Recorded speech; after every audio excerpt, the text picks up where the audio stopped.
Le projet Robiform il a été mené à l'AP-HP et il a été conduit grâce au soutien de la MACSF. L'idée c'est de voir comment le robot Nao il peut s'intégrer à la pratique des professionnels hospitaliers en gériatrie. Nao c'est un robot social et il a la capacité non seulement de parler mais aussi de bouger. Il a tout un répertoire d'actions, il peut simuler des émotions, il peut chanter des chansons, proposer des jeux. Il est très intéressant pour les patients de l'hôpital qui ont des troubles neurocognitifs parce qu'il va attirer leur attention, éveiller leur curiosité et les engager un petit peu plus dans l'activité proposée par les professionnels. L'objectif, c'était d'évaluer l'utilisabilité du robot et l'acceptabilité de ce robot par les orthophonistes de l'hôpital Broca. Avant de réaliser des séances avec les patients, on proposait aux orthophonistes des sessions d'entraînement qui nous permettaient d'ajuster le contenu des séances en fonction des objectifs thérapeutiques, en fonction des besoins des patients et puis aussi en fonction des attentes des orthophonistes. Ça permettait ces entraînements aux orthophonistes aussi de se familiariser avec le robot. C'est vrai qu'au départ,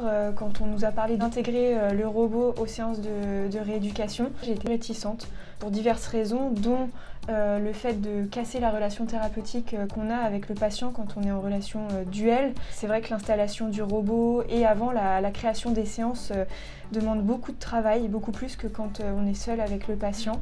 En revanche, j'ai observé certains résultats et certains comportements des patients auxquels je ne m'attendais pas et qui en effet m'ont fait changer d'avis. Notamment, j'avais une patiente qui n'arrivait pas à rester concentrée pendant une séance entière et avec l'interaction du robot, elle a pu rester totalement concentrée du début jusqu'à la fin en ayant une appétence à la communication certaine. Le robot est une motivation supplémentaire, apporte un feedback visuel et auditif qui change un petit peu, qui est valorisant pour le patient. Si on l'intègre bien à la prise en charge, c'est vraiment une valeur ajoutée. Ce qu'on a constaté pendant l'étude, c'était que le robot était bien accepté par les orthophonistes puisqu'elles y voyaient un intérêt pour leurs patients d'un point de vue du bien-être et de l'attention. Et concernant l'utilisabilité, on a noté qu'elle n'était pas optimale, mais que par contre il y avait une bonne évolution des scores avant et après l'utilisation du robot, ce qui est très encourageant pour les prochaines études.